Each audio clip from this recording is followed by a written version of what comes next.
ಇದಿದೆಯಲ್ಲ ಸಾಧನ ಏನು ಅಂದ್ಕೊಂಡಿದ್ದೀರಾ? ಕಟ್ಟಿಗೆ ದೊಡ್ಡ ದೊಡ್ಡದಿರುತ್ತೆ, ಕಟ್ ಮಾಡಬೇಕಲ್ಲ, ಇದು ಇಡ್ತಾರೆ. ಇಟ್ಬಿಟ್ಟು ಗರಗಸ ತಗೊಂಡು ಕಟ್ ಮಾಡ್ತಾರೆ. ನೀವು ಅನ್ಬೋದು ಕಾಡನ್ನು ಕಡಿದು ಕಟ್ಟಿಗೆಯನ್ನು ಮಾಡ್ತಾರ ಅಂತ. ಇಲ್ಲ, ತಪ್ಪಿದೆ ಅದು.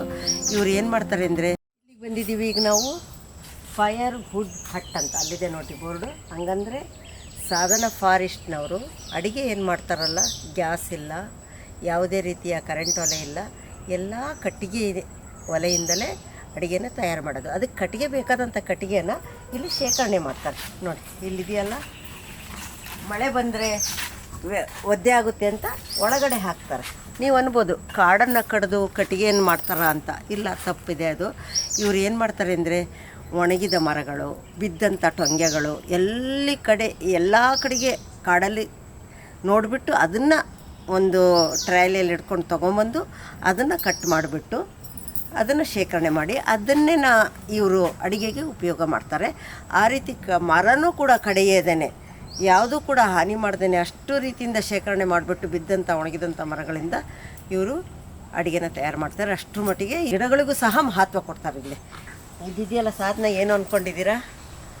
ಕಟ್ಟಿಗೆ ದೊಡ್ಡ ದೊಡ್ಡದಿರುತ್ತೆ, ಕಟ್ ಮಾಡಬೇಕಲ್ಲ, ಅದಕ್ಕೂ ಕೂಡ ಈ ರೀತಿ ಮಾಡಿಬಿಟ್ಟು ಒಂದು ಉದ್ದನ ಕಟ್ಟಿಗೆ ಏನಿದ್ದರೆ, ಚಿಕ್ಕದಿಟ್ಟು ತೋರಿಸ್ತೀನಿ ನಾನು, ಅಲ್ಲಿದೆ ನೋಡಿ, ಆಮೇಲೆ ತೋರಿಸ್ತೀನಿ. ಈ ರೀತಿ ಇಡ್ತಾರೆ, ಇಟ್ಬಿಟ್ಟು ಗರಗಸ ತಗೊಂಡು ಕಟ್ ಮಾಡ್ತಾರೆ. ಯಾರು ಹಿಡ್ಕೊಳ್ಳೋದೇ ಬೇಕಾಗಿಲ್ಲ, ಆರಾಮ್ಸೆ ಕಟ್ ಆಗುತ್ತೆ.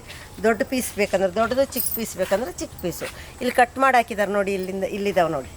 ಈ ಥರ ಎಲ್ಲ ಕಟ್ ಮಾಡಿ ಈ ಥರ ದೊಡ್ಡ ದೊಡ್ಡ ಕೊಂಬೆಗಳು ಇರುತ್ತಲ್ಲ, ಇಲ್ಲಿ ಇಟ್ಬಿಟ್ಟೆ ಅವ್ರು ಕಟ್ ಮಾಡ್ತಾರೆ. ನೀಟಾಗಿ ಕಟ್ ಆಗುತ್ತೆ.